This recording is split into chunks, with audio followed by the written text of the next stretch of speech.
Dans cette deuxième partie des vidéos par rapport au logiciel DFT Pro, nous allons parler de l'onglet Qualcomm.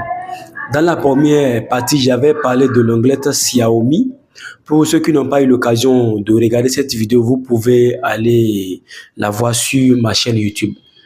Donc, dans cette vidéo, nous allons parler de l'onglet Qualcomm. Comme vous le constatez, lorsque je clique sur l'onglet Qualcomm, nous avons 4 sous-onglets qui apparaissent à ce niveau. Nous avons Repair Tool, nous avons QCN Tool, nous avons Flash EDL et nous avons Service EDL. Ce qu'il faut retenir au niveau de cet onglet-là, cet onglet concerne tous les appareils utilisant un processeur Qualcomm, que ce soit Xiaomi, Huawei, Oppo, Realme, que ce soit Samsung ou bien que ce soit autre type d'appareil. Tant que ce dernier utilise un processeur Qualcomm, vous pouvez travailler avec ces fonctions qui sont à ce niveau et aussi les sous-onglets qui sont là. Donc, par défaut, lorsqu'on clique sur l'onglet Qualcomm, nous avons la sous-onglet Repair Tools qui est sélectionnée et à ce niveau, nous avons l'interface de la sous-onglet Repair Tools ici. Donc, ce que nous pouvons constater à ce niveau, nous avons 8 fonctions que nous pouvons utiliser sur les appareils utilisant un processeur Qualcomm. Donc, au niveau de cette première bouton, nous avons Enable Diagnostic et nous avons un crochet. Au niveau de ce crochet, nous avons, et entre ces deux crochets, nous avons ADB. Donc, qu'est-ce que ça veut dire ici? Cette fonction permet d'activer le mode diagnostic dans l'appareil. Donc, pour le faire, il va falloir que vous activez la fonction ADB dans votre appareil. C'est une fonction que possèdent tous les appareils Android. Il suffit simplement d'aller au niveau de paramètres, option développeur. À l'intérieur de l'option développeur, vous allez voir USB debugging. Il suffit simplement de l'activer pour que l'appareil puisse reconnaître votre appareil. Parce que si vous n'activez pas la fonction ADB dans l'appareil, même si vous branchez l'appareil que vous exécutez, cette fonction, ça ne va pas marcher. Donc, il va falloir d'abord que vous activez l'option ADB dans votre appareil. Donc, au niveau de cette deuxième fonction, nous avons Read Information. Read Information, vous allez voir entre ces deux cochers, ce qui est écrit différent au niveau de la première fonction. Donc ici, il va falloir que l'appareil soit en mode diagnostic. Donc pour utiliser cette fonction, on va d'abord utiliser cette première-là. Parce qu'il faut que l'appareil entre d'abord en diagnostic mode pour pouvoir travailler avec cette fonction. Et ici, on dit Read Information. Ici, ça nous permet de lire les informations de l'appareil, telles que le type de processeur que l'appareil utilise, la version d'Android, le pack de sécurité et plein d'autres choses au sujet de l'appareil. Au niveau de cette troisième, nous avons FTM Reboot EDL. Ici, nous avons DFU Reboot EDL. Ici, nous avons Read Information. Donc, c'est presque la même chose avec ici. Mais la seule différence ici est que ici, il va falloir que vous mettez votre appareil en ADB mode pour pouvoir lire les informations. Ici, nous avons Reboot Fast Boot. Ici, nous avons Reboot Recovery. Ici aussi, il va falloir que l'appareil soit en mode ADB pour que ça puisse fonctionner. Ici, nous avons Reset EFS. Ici, ces lettres-là, TWRP, ça veut dire Team Win Recovery Project. Pour ceux qui s'y connaissent en installation des Custom Recovery sur les appareils, ils connaissent déjà ce projet-là. Donc, ce que vous allez constater au niveau de l'interface de la sous-onglet Repair Tool, nous avons aussi les mêmes signalements comme sur ma première vidéo. On nous dit ici, the image change is illegal, may be prohibited by the law of the country you are responsible for. You are responsible for all events. Ici, c'est un avertissement. On nous dit quoi? On nous dit que le changement d'email des appareils est illégal. Est-ce que vous voyez ici, c'est un avertissement qu'on nous donne. Donc, ce qui veut dire quoi? Lorsque vous changez le numéro de série et le numéro email d'un appareil, ou bien vous réparez le numéro email d'un appareil et que vous avez un souci avec la justice, DFT Pro ne serait pas tenu responsable. Donc, vous le faites à votre propre risque. Donc, Par défaut, cet bouton-là n'est pas coché, c'est comme ça reste lorsqu'on exécute, et on exécute l'application et qu'on vient au niveau de l'onglet Qualcomm. C'est comme ça. Donc, lorsque c'est comme ça, vous voyez que cette case est grise. Donc, je ne peux pas la dérouler pour sélectionner ce qui est dedans. Et aussi au niveau des cases qui permettent d'entrer les numéros email, je n'arrive pas aussi à cliquer dessus. Donc, il va falloir que je dise à DFT pour que je vais utiliser l'option de réparation des emails. Je clique dessus, vous allez voir. Donc, j'aurai la possibilité de sélectionner les fonctions que je veux pour pouvoir travailler sur l'appareil concerné. Donc ici aussi, si je n'ai pas coché ces petites cases-là, je ne peux pas entrer les emails. Donc ici, c'est pour dire que je vais utiliser la partie email numéro 1. Là, je peux entrer le numéro de série que je veux, le numéro email que je veux pour pouvoir la restaurer sur l'appareil. C'est ici, c'est la même chose aussi au niveau de cette deuxième case-là. Donc voilà un peu au niveau de cette interface de la sous-onglette répète tout ce que nous avons. Maintenant, au niveau de la deuxième sous-onglette, nous avons quoi? Nous avons, premièrement, on nous dit ici QCN Backup and Restore. Donc ici, je ne m'y connais pas trop parce que ce sont des fonctions que je n'ai jamais utilisées depuis que j'ai commencé par utiliser DFT Pro. Donc ici, c'est pour écrire QCN, write QCN. Ici, c'est pour charger QCN, load QCN. Ici, c'est pour enregistrer un nouveau QCN, save new QCN. Ici, c'est pour lire, read QCN dans votre appareil. Et ce qu'il faut voir aussi en même temps, nous avons aussi l'option de réparation des emails, c'est la même chose. Donc, si je ne coche pas, et si je ne coche pas ces petites cases, je n'ai pas la possibilité d'entrer les numéros email à ce niveau. Donc, il va falloir que je dise à DFT Pro, bon, je veux réparer l'email 1, donc je clique dessus, j'entre le numéro email 2, l'appareil, et puis j'exécute la fonction que je vais exécuter à ce niveau. Donc au niveau de la sous-onglette, nous n'avons pas beaucoup de choses, c'est ce que nous avons ici. Donc au niveau de la troisième onglette, on nous dit Flash EDL. Et je vous ai dit, lorsque vous voyez EDL souvent, lorsque vous voyez EDL, ça veut dire Emergency Download Mode.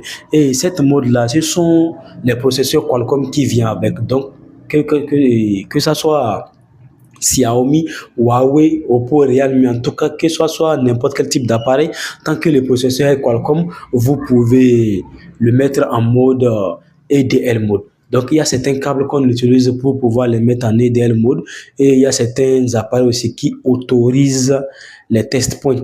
On peut utiliser le test point pour pouvoir mettre ces appareils en EDL mode. Bon, pour les appareils pas trop avancés, vous pouvez appuyer simultanément, vous pouvez appuyer et enfoncer et garder les deux touches qui permettent d'augmenter le volume et diminuer le volume avant de brancher l'appareil sur l'ordinateur. C'est-à-dire vous allez éteindre d'abord l'appareil, vous appuyez ces deux touches et vous branchez l'appareil. Donc l'appareil va entrer en EDM mode pour que vous puissiez travailler dessus. Donc au niveau de la sous-onglette Flash EDL, voici son interface ici. Donc ici, ça va nous permettre de faire quoi? De pouvoir de flasher les appareils. Ici, c'est l'option qu'on appelle dans cette interface, nous allons avoir la possibilité de flasher les appareils. Mais ce qu'il faut retenir, ce sont les appareils qui sont en Qualcomm parce que qu'on appelle l'onglet là où nous sommes, c'est pour le Qualcomm. Ça concerne simplement les appareils ayant un processeur Qualcomm, que ça soit n'importe quel type d'appareil, tant que le processeur est Qualcomm et vous avez le système a un souci, peut-être le système est trop lent, ça plante ou bien il y a des fonctions qui crachent dans l'appareil. Donc vous allez télécharger le firmware de l'appareil. Tant que le processeur de l'appareil est en EDL mode, la majorité, les firmware seront en XML. Donc, il faut télécharger le firmware en XML. Donc, ici, vous venez, la première des choses le fichier qu'il faut charger ici, ce serait ça, programme. Lorsque vous cliquez dessus, excusez-moi, je suis enrhumé.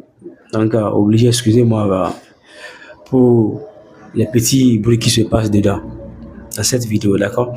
Donc, lorsque vous cliquez au niveau du programme, voilà où nous avons ici cette interface qui nous demande de sélectionner le fichier Donc ici, on nous dit c'est quel fichier nous allons charger. Ici, on nous dit rawprogram.xml. Donc, lorsque vous cliquez dessus, vous allez aller dans le dossier où se trouve le firmware, là où vous avez extrait le firmware. Donc, vous rentrez dans le dossier, vous chargez ce fichier-là, vous sélectionnez le fichier. Ici, on nous dit le fichier doit être rawprogram.xml. Donc, vous cliquez ouvrir. Le fichier va charger. Et au niveau de cette case, vous aurez le chemin d'accès au fichier. Ici, c'est la deuxième fichier que vous allez charger. Vous allez cliquer dessus et on nous dit c'est quel type de fichier. Le fichier aussi doit être patch.xml. Donc là aussi, vous allez aller dans le dossier là où vous avez extrait le firmware. Là, vous allez chercher le fichier patch.xml. Vous cliquez dessus, ouvrir et puis vous revenez.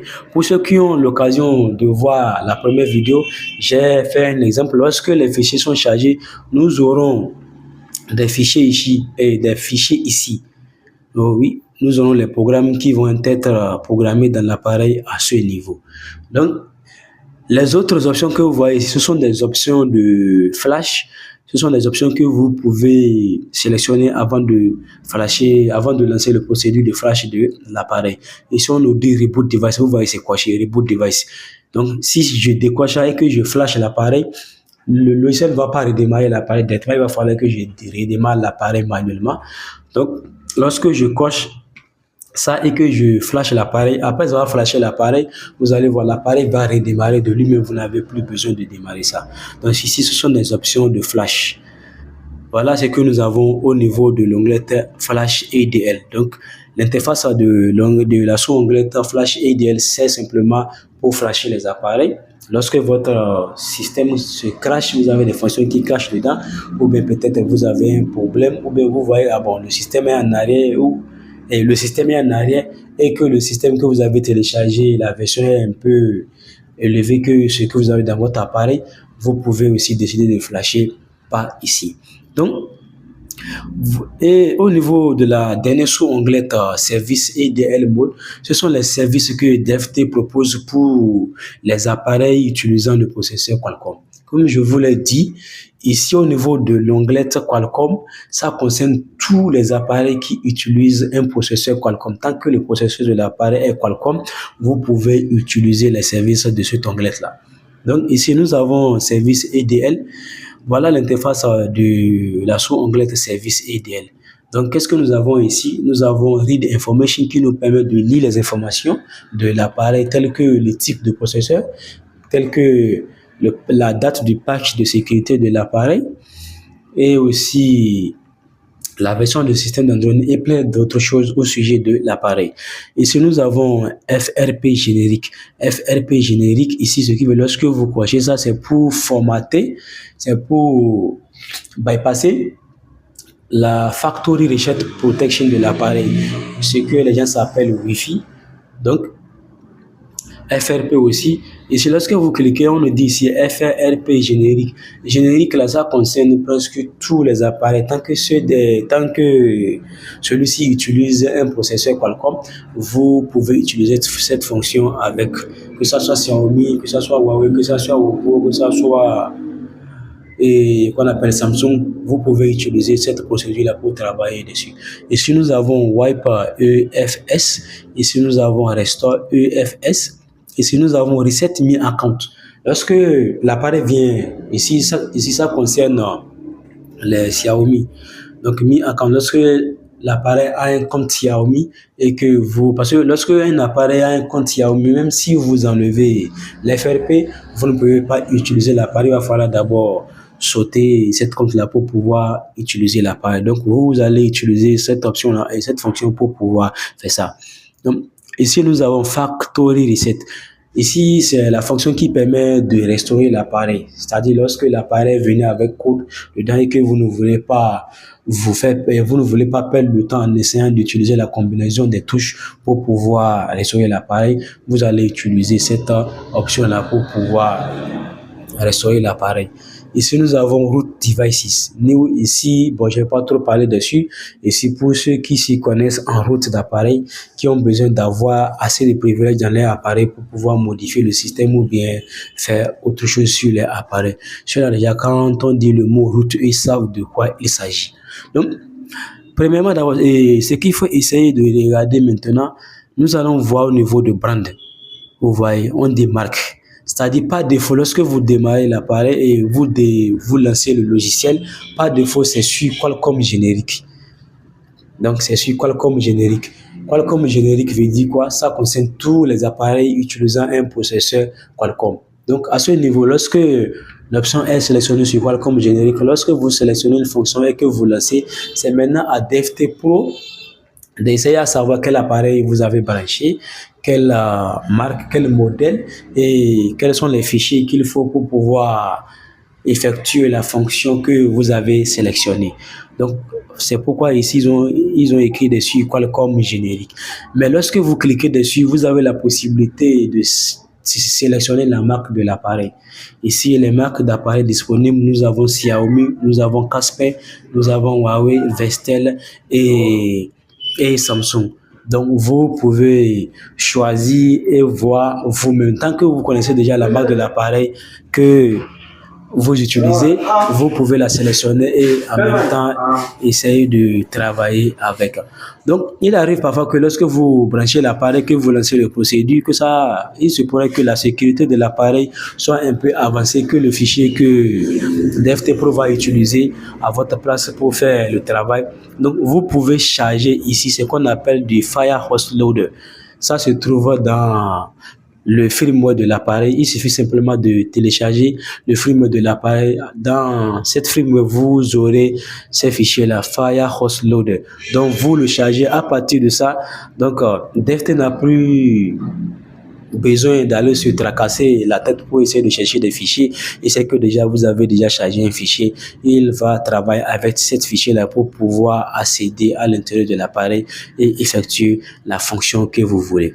Donc, voilà un peu ce que je vais expliquer au niveau de l'onglet Qualcomm. Si on fait le récap en même temps, ou bien c'est la récap on dit, non, je disais que l'onglet Qualcomm ne travaille simplement que tous les appareils ayant un processeur Qualcomm, que ce soit Xiaomi, Huawei, Oppo, Realme, Samsung, n'importe quel type d'appareil, tant que celui-ci a un processeur Qualcomm, vous pouvez utiliser l'onglet Qualcomm avec.